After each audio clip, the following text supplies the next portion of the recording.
Ma femme a envoyé un message, une amie m'a invité à Venise, ne sois pas jaloux. J'ai répondu, amuse-toi bien, sa femme et moi attendrons ton retour. 15 minutes plus tard, 30 appels manqués. Quand je suis rentré à la maison ce mardi-là, la maison faisait le bruit d'un réfrigérateur en marche, utile et vide. La lumière du couloir était allumée, une assiette de carré au citron emballée dans du plastique était sur le comptoir, et il y avait un message de ma femme, soirée entre filles, ne m'attends pas, sans blague. J'avais l'habitude d'avoir un câlin sur le pas de la porte et une assiette de quelque chose de chaud fourré dans mes mains, que je le veuille ou non. Ces derniers temps, mes dîners avaient de bonnes manières et aucune température. Je me suis tenu devant l'évier, j'ai regardé le petit jardin que nous avions construit ensemble, et j'ai compté les fois où elle avait dit « soirée entre filles » au cours du dernier mois plus que je ne pouvais en compter sur mes doigts. J'ai essayé de plaisanter à voix haute pour personne. Je suppose que les filles ont rempli leur déclaration d'impôt et sont passées à temps plein. J'ai mangé un carré au citron avec une fourchette. Il avait le goût du mauvais type de victoire. Vers 22 heures, mon téléphone a vibré à nouveau. Un autre message, ne m'attends pas, avec un visage faisant un clin d'œil. J'ai entendu ma propre voix répondre à la cuisine vide. Pas de problème. Si j'avais compris où cela menait, j'aurais réglé mon réveil plus tôt et j'aurais économisé un mois de dérive. La nuit suivante, j'ai tenté une approche simple pour nous rapprocher. Pas de drame, juste de la logistique. Elle est entrée près de 23 heures, a jeté son sac fourre-tout sur une chaise et a fait défiler son téléphone en allant vers le réfrigérateur comme si nous étions des colocataires se disputant pour de l'espace sur les étagères. Et, ai-je commencé.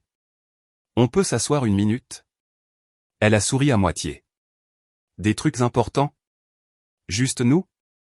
Tout va bien, a-t-elle dit, dévissant déjà une bouteille d'eau gazeuse. Promis. On se sent différent. Tu te fais des idées. Elle s'est glissée sur une chaise. J'ai été occupé avec Camille qui essaie de se sortir d'un pétrin. Elle a besoin de moi.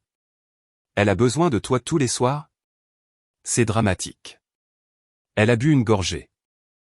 Je ne quitte pas le téléphone. Tu sais que je t'aime. J'essaie de le trouver.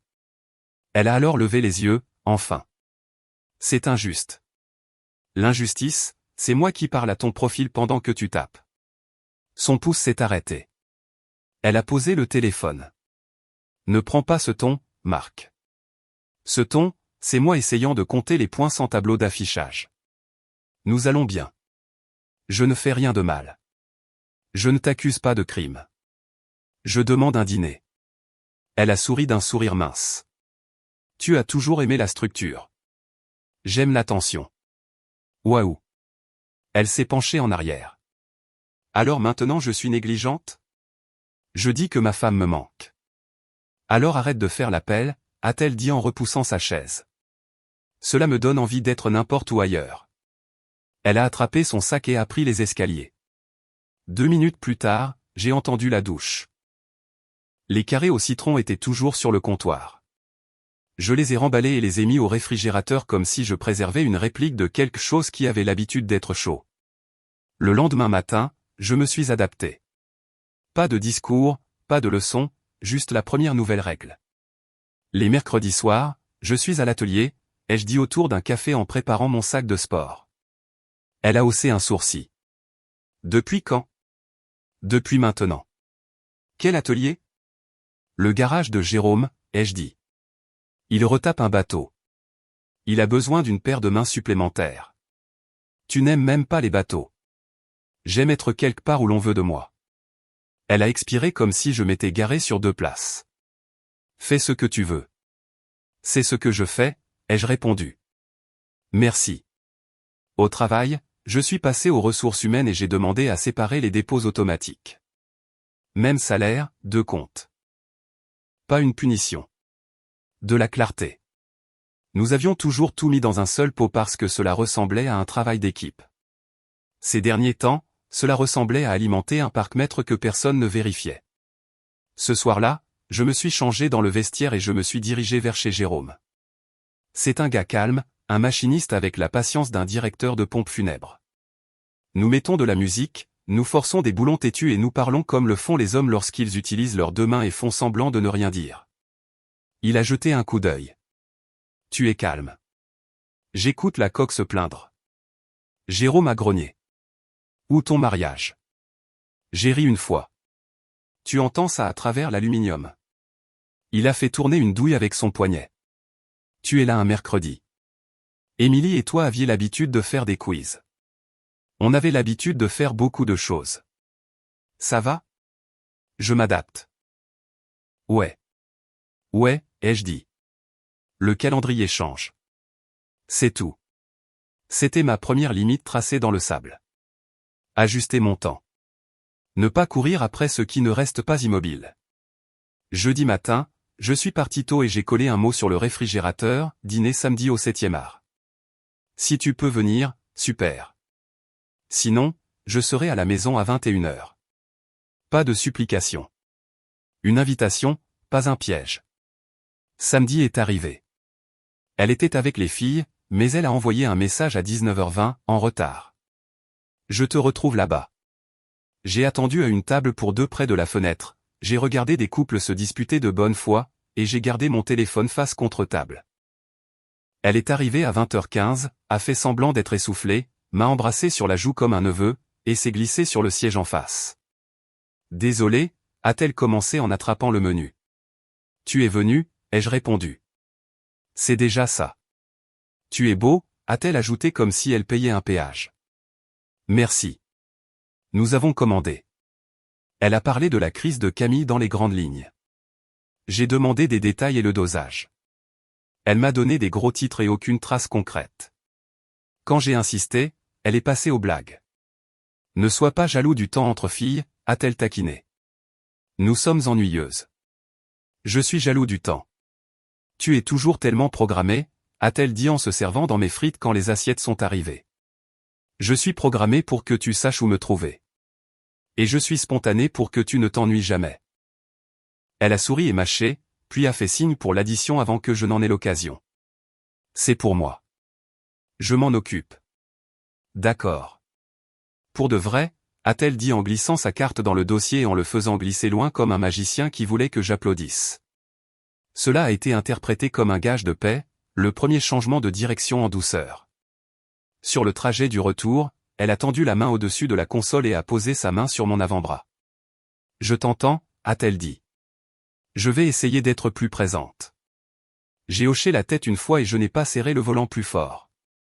J'ai juste enclenché le clignotant tôt et pris notre sortie. Cette nuit-là, elle s'est appuyée contre moi sur le canapé, son téléphone face contre table pour une fois. 10 minutes plus tard, il a vibré. Elle l'a ignoré. Progrès, ai-je commenté. Ne compte pas les points, a-t-elle chuchoté. Les yeux sur la télé. Ça gâche le jeu, lundi, c'était retour, avec les filles. Seulement maintenant, cela arrivait avec des sourires en coin. Elle a commencé à lancer de petites piques comme des confettis. Dans la cuisine, elle a dit, tu manges toujours la même chose. Tu es comme un vieil homme. Lors d'un barbecue chez un voisin, elle a ri quand j'ai parlé de l'atelier et a dit, Marc essaie d'être utile avec des outils. Attention à vos pouces, tout le monde. Les gens ont gloussé. J'ai laissé passer une fois. Je ne suis pas fragile. Je n'aime simplement pas être le jouet à mâchouiller de la fête. À la deuxième pique, j'ai repris l'initiative. Politique publique cette fois. J'ai attendu que la fumée du grill se dissipe et que les gens se rassemblent avec leurs assiettes.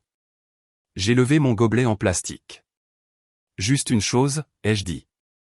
Voix détendue. Les yeux sur le groupe. J'aime une blague autant que n'importe qui, mais si c'est à propos de mon incompétence dans ma propre maison, gardez ça pour la conversation de groupe. Je sais ce pourquoi je suis doué. Le respect est sur la liste. Un silence. Le voisin Paul a hoché la tête. C'est juste. Émilie a ri. Trop fort. Détends-toi. C'est une blague. C'en est une, ai-je convenu. Toujours calme. Et ceci est la chute. Je suis retourné à ma chaise et j'ai parlé à Paul de sa terrasse. Émilie ne m'a pas parlé de toute la soirée, mais elle a gardé ses traits d'esprit dans leur étui. Sur le chemin du retour, elle a tiré. Tu m'as embarrassé. J'ai posé une limite devant des gens. Exactement. Là. Elle a secoué la tête. Tu adores avoir un public. J'aime la clarté. Tu es contrôlant. Je suis précis. C'est la même chose, a-t-elle claqué. Pas du tout, ai-je répondu, déverrouillant la porte et m'écartant pour la laisser entrer en premier. C'était notre deuxième fusée éclairante. Le message ne concernait pas les blagues de jardin. Il concernait le ton. Elle l'a entendu. Elle n'a pas aimé. Bien. Ce n'était pas censé ressembler à un massage. Permettez-moi de mettre l'histoire en pause une seconde. Si vous écoutez encore, veuillez appuyer sur le bouton « J'aime » de cette vidéo. Cela aide vraiment YouTube à montrer cette histoire à plus de personnes. Merci beaucoup pour le soutien. Maintenant, revenons à l'histoire. 2 jours plus tard, elle est redevenue douce. Je suis rentré à la maison avec une odeur de chili et le son de la musique venant de son téléphone posé sur le comptoir. Elle portait mon vieux sweatshirt d'université et a glissé un bol devant moi comme si nous faisions une publicité pour un mariage normal. « J'ai fait ton plat préféré », a-t-elle dit.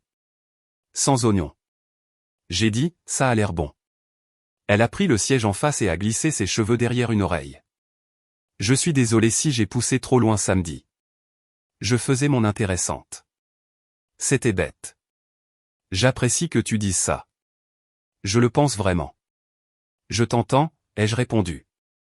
Et j'ai mangé. C'était bon. Elle a gardé son téléphone face contre table à nouveau 2 fois en une semaine. Plus tard, elle est montée au lit 1 heure plus tôt et s'est blottie contre moi. Je me suis laissé expirer d'un demi-centimètre. Puis je me suis souvenu de mon calendrier et j'ai gardé mes chaussures près de la porte. L'attention n'est pas un bon de réduction. C'est une constance.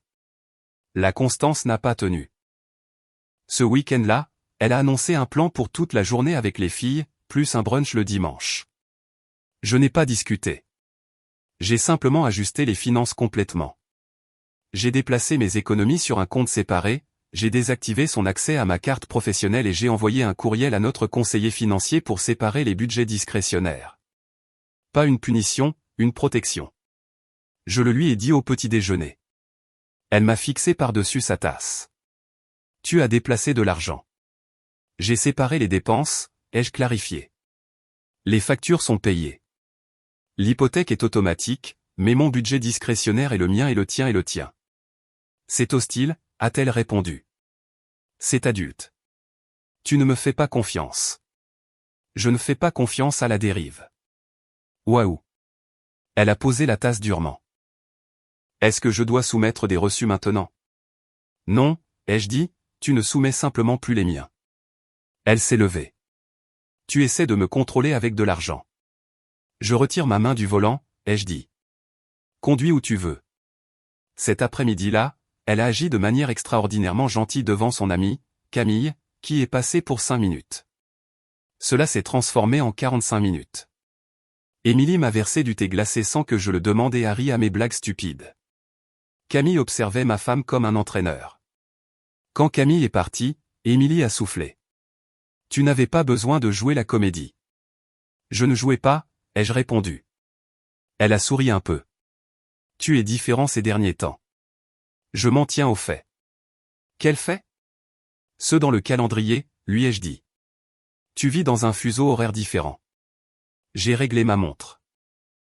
1 semaine plus tard, elle a cherché une dispute pour rien le matin, est partie pour un café rapide et est restée absente toute la nuit. Elle s'est endormie sur le canapé de Camille. À 7 heures du matin, son message se lisait comme une note adhésive, longue nuit, pas de panique. Pas de panique, juste une ligne franchie. C'est là que les mathématiques sont devenues simples. J'ai appelé une détective privée qu'un ancien collègue m'avait recommandée. Une femme calme nommée Marie avec une voix comme un bulletin d'infotrafic. Je ne l'ai dit à personne. J'ai donné à Marie 2 semaines et l'emploi du temps habituel d'Émilie. Marie n'a pas cligné des yeux. Faites-moi savoir s'il y a des soirs spécifiques, a-t-elle dit. Les mercredis, les vendredis, ai-je répondu. Et chaque fois qu'elle utilise les mots « ne m'attend pas ». Bien reçu. Engager Marie n'était pas un caprice. C'était un audit. Je voulais la vérité imprimée, pas des devinettes. Pendant ce temps, j'ai continué à fonctionner proprement. J'ai arrêté de demander à Émilie où elle était. J'ai arrêté d'attendre près de la fenêtre. Je cuisinais ce que je voulais et je rabattais mon côté du lit à 21 heures, qu'il soit occupé ou non. À l'atelier, Jérôme m'a tendu une clé à molette. Tu as l'air plus léger, a-t-il remarqué. J'ai externalisé l'incertitude. Il a ri une fois. Ça, c'est une phrase. C'est mon nouveau truc. 12 jours plus tard, mon téléphone a vibré alors que j'étais à la quincaillerie pour vérifier le prix des serre-joints. Un message d'un numéro que Marie m'avait donné pour des mises à jour discrètes. Il contenait 2 photos. Sur la première, Émilie et un type que je ne reconnaissais pas étaient assis serrés à une table de terrasse. Les têtes penchées l'une vers l'autre, le genre d'inclinaison qui dit « les secrets sont amusants ». Sur la seconde, il quittait la terrasse et montait dans sa berline noire. Marie a fait suivre cela d'une courte note, il est constant. Le nom semble être Julien Dumont. Marié. Adresse ci-jointe. Je l'ai lu 2 fois, gardant mon visage pour une autre allée. J'ai attrapé les serre-joints, payé en espèces et suis rentré chez moi. Pas de cris, pas de dégâts. J'ai mis un steak sur le feu et je l'ai mangé avec du sel comme un homme qui ne fera pas semblant d'aimer les légumes. Ensuite, je me suis assis dans le salon et j'ai regardé les rideaux faire des formes dans le souffle de la climatisation. J'ai planifié la prochaine étape, finir ça proprement ce soir. Nous accorder à tous les deux la courtoisie de vrais mots en face. J'ai attendu. Minuit est venu et est passé. L'allée est restée vide. Je ne lui ai pas envoyé de message. Je n'ai pas appelé. À 1h, j'ai tourné le verrou et je suis allé me coucher. J'ai dormi comme quand j'avais 25 ans et que je pouvais m'endormir dans un avion avant qu'il ne décolle. 7h du matin. Rien. 10h, rien. À 11h50, mon téléphone a enfin sonné. Une amie m'a invité à Venise. Je ne pouvais pas dire non. Ne t'inquiète pas, tout va bien. Venise. Un samedi soir. Après une dispute. Lors d'un voyage entre filles, qui a sauté la partie où tu dis à ton mari que tu quittes le pays. Je l'ai lu 2 fois et j'ai senti la colère se calmer. De la façon dont l'eau devient plate avant de geler. Puis j'ai pris une décision que je n'avais jamais imaginé prendre. J'ai attrapé mes clés et j'ai conduit jusqu'à une adresse dans le message de Marie. Une petite maison dans une impasse. Une boîte aux lettres avec « Dumont » dessus. Je me suis garé dans la rue comme un voisin avec une plainte concernant les poubelles. J'ai sonné à la porte. Une femme d'environ 30 ans a ouvert la porte. Athlétique, pas de maquillage, des yeux comme quelqu'un qui peut faire des maths plus vite que vous. Salut, ai-je commencé. Êtes-vous Laure? Oui. Je suis Marc, j'ai gardé ma voix égale. Je suis marié à Émilie. Elle n'a pas bougé. Elle n'a pas ouvert la porte davantage. C'était suffisant pour me dire qu'elle avait déjà fait des calculs comme celui-ci auparavant dans un contexte différent. Et elle a dit, je pensais que votre mari était en déplacement. Voyage d'affaires. Pourquoi? Il ne l'est pas, ai-je déclaré. Il est à Venise. Eh bien, bientôt. S'il prend le prochain vol après le message de ma femme. Ou il est là où il vous a dit qu'il serait quand il n'est pas ici. Quoi qu'il en soit, je pensais que vous devriez l'entendre directement. Ses yeux se sont aiguisés. Expliquez. Émilie passe ses nuits avec un homme nommé Julien. Est-ce votre mari? Elle a dégluti et n'a pas pris la peine de mentir. Si vous avez des preuves. J'en ai, ai-je dit, sortant mon téléphone et lui montrant les photos. Elle les a étudiées sans toucher l'écran comme si c'était une poêle brûlante. Elle a reculé et a fait signe vers l'intérieur. Entrez. Je suis bien ici, ai-je répondu. Je ne traîne pas ça dans votre salon. Elle a fait un lent signe de tête, puis a regardé au-delà de moi vers la rue comme si elle pouvait le voir rentrer à pied en plein jour. Il a dit, 3 jours? Ouais. Elle a retenu son souffle et l'a relâché durement, puis a sorti son téléphone. Qu'est-ce que vous voulez que je fasse de ça? Ce que votre conscience vous dicte, ai-je dit. Je termine ma part aujourd'hui. Merci, a-t-elle répondu avec raideur. De me l'avoir dit. Prenez soin de vous, ai-je ajouté, puis je me suis retourné vers mon camion. Dans la cabine, j'ai tapé un seul message à Émilie, sa femme n'est pas ravie. Apporte-lui une baguette. Peut-être que ça aidera. 15 secondes plus tard. Qu'est-ce que tu as fait? Quoi? Je n'ai pas répondu. J'ai appelé mon conseiller financier à nouveau et j'ai gelé le reste du budget discrétionnaire partagé. Ensuite, j'ai appelé un avocat dont j'avais gardé la carte d'un travail contractuel et j'ai dit 5 mots. Je dois mettre fin à mon mariage. Il a demandé des dates. Je les ai fournies. Il a demandé ce que je voulais. La simplicité, ai-je répondu. Pas de drame, pas d'échange. Je garde la maison. J'ai passé les 2 jours suivants à transformer notre chambre d'amis en espace de stockage et à mettre ses affaires dans des cartons avec des étiquettes qui l'aideraient à déménager plus vite. Vêtements d'automne, salle de bain, chaussures. J'ai mis les cartons soigneusement sur des étagères dans le garage et j'ai envoyé à Émilie un seul message avec une photo de l'étagère. Tes affaires sont prêtes. Dis-moi où livrer. Silence pendant une journée, puis, envoie à l'adresse de Camille. Elle l'a envoyé. J'ai fait livrer les cartons par un service avec un reçu. Je n'y suis pas allé. Je n'ai pas posé de questions. Cette nuit-là, j'ai dormi à l'atelier sur un lit de camp parce que je voulais un air nouveau.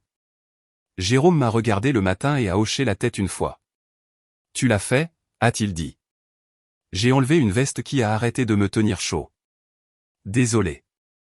Ne le sois pas, ai-je répondu. Je déteste les mauvaises vestes. Il m'a tendu du café. Tu vas aller bien? Je vais aller très bien, ai-je répondu, et je le pensais. Puis mon téléphone s'est allumé à nouveau. Un numéro inconnu. Je l'ai laissé sonner dans le vide. Une seconde plus tard, un message de Marie. Mise à jour séparée, Laure Dumont a demandé votre dossier de détective privé. Je lui ai dit de demander à son avocat de nous contacter. Elle m'a demandé de vous dire merci. J'ai souri sans montrer mes dents. L'action parle en phrase complète. Bien. Émilie n'est pas revenue. Elle n'a pas demandé à parler. Elle a envoyé un seul court message 3 jours plus tard. Où dois-je faire suivre mon courrier? Je lui ai donné un numéro de boîte postale que j'avais loué ce matin-là pour elle. C'était propre, respectueux, distant. Le travail l'a remarqué. Mon patron, Antoine, a frappé à ma porte. Tu es en feu cette semaine, a-t-il dit, me rendant une proposition. Quoi que tu aies changé, garde-le. J'ai arrêté de perdre de l'énergie, ai-je répondu. Nouveau régime, nouvelle politique. À la 3e semaine, Laure a appelé. J'ai répondu parce qu'elle faisait partie du même rayon de l'explosion et ne méritait pas plus de surprise. Elle a commencé sans bonjour. Il m'a dit qu'il était à Toulouse. Il était à l'autre bout de la ville avec votre femme. Je demande le divorce. Je prends la voiture et la maison secondaire qu'il a achetée sans me le dire parce qu'il pense que l'argent liquide est un secret. Ce n'en est pas un. Je suis désolé, ai-je dit, et je le pensais. Vous m'avez rendu service, a-t-elle poursuivi. Mal à court terme, mieux à long terme. Je vous offre un café, ai-je proposé. Pas de bizarrerie, juste 2 adultes qui comparent leurs notes. Pas aujourd'hui, a-t-elle dit, mais peut-être bientôt. 1 mois a passé. J'ai travaillé. J'ai aidé Jérôme à monter un moteur. J'ai remplacé les roses mourantes dans le jardin par des plantes qui se fichent qu'on les ignore. J'ai dormi profondément. J'allais bien. Puis un dimanche, Émilie a appelé. Mon téléphone a vibré sur l'établi. J'ai regardé le nom remonter comme un poisson qu'on a un jour rejeté à l'eau. J'ai répondu. Ouais. Sa voix était petite. On peut parler? Tu as 2 minutes, ai-je dit en regardant l'horloge. Je suis désolé, a-t-elle commencé. Et je pouvais entendre qu'elle n'avait pas répété. C'est sorti brut et simple. Je t'ai blessé. Tu ne le méritais pas. Tu m'as donné tout ce que j'ai demandé, et j'ai agi comme si c'était une taxe. Je ne demande pas une seconde chance. J'avais juste besoin de te le dire en face, pas par message. Tu as été bon avec moi. J'ai hoché la tête une fois même si elle ne pouvait pas voir. Je ne peux pas pardonner ce que je ne peux pas respecter, ai-je répondu. Mais je respecte le fait que tu aies appelé. Je sais, a-t-elle chuchoté. Merci de ne pas m'avoir détruite. Je ne fais pas dans la destruction, ai-je dit. Je prends des décisions. J'espère que tu es heureux, a-t-elle ajouté. Je le suis, ai-je répondu. Prends soin de toi, Émilie. Je le ferai, a-t-elle dit et elle a raccroché. La paperasse a bougé vite parce que je l'ai conçue pour. Notre maison est restée ma maison. Le camion est resté le mien. J'ai gardé mes nuits d'atelier et mes matins calmes.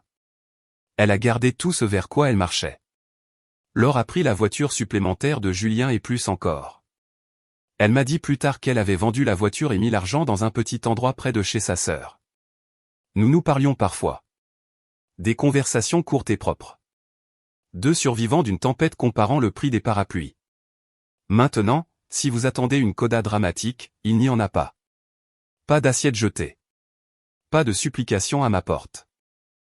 Juste une fin qui semblait arriver depuis des mois, puis qui est finalement arrivée. Vous voulez les scènes? Voici à quoi elles ressemblaient, étape par étape. L'après-midi après le message de Venise, j'ai rencontré Antoine et deux clients dans une brasserie au centre-ville.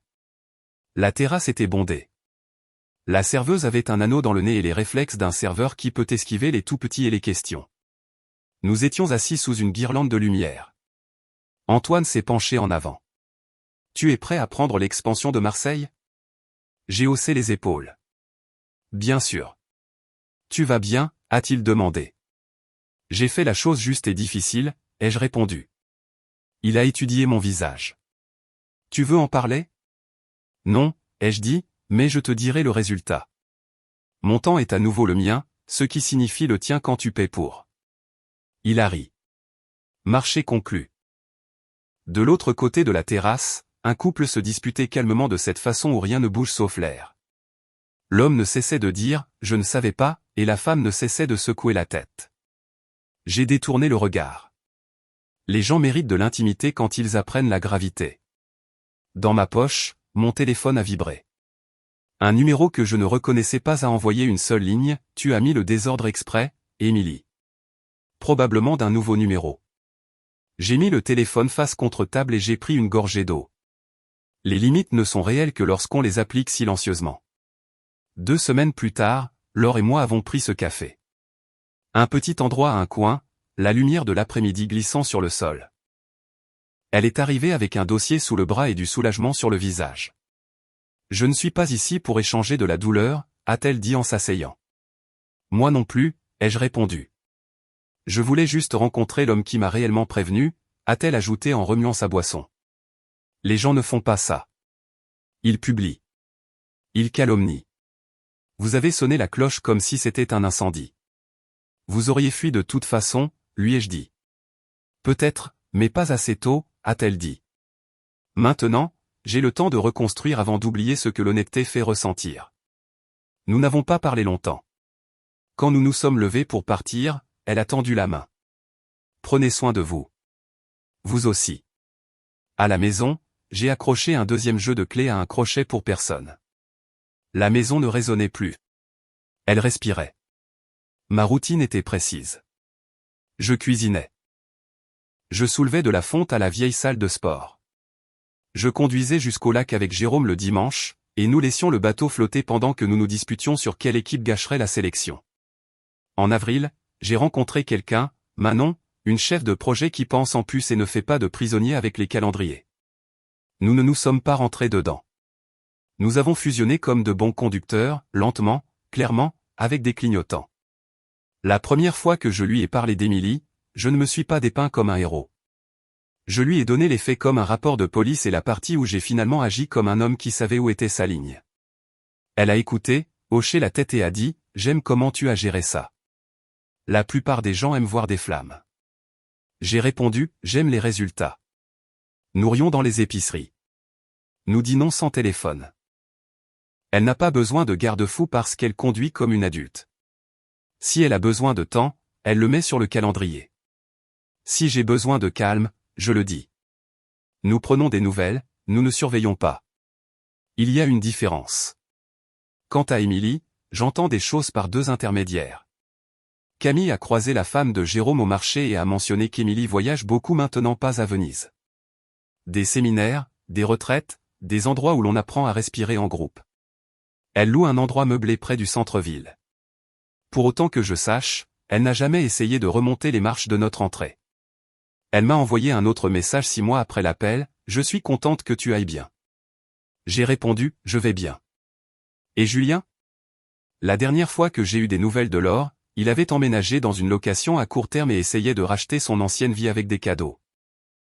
Elle a refusé. Elle a gardé la voiture tout l'hiver et l'a ensuite vendue. Quand elle m'a envoyé un message à propos de la vente, elle a écrit « Il voulait les clés ».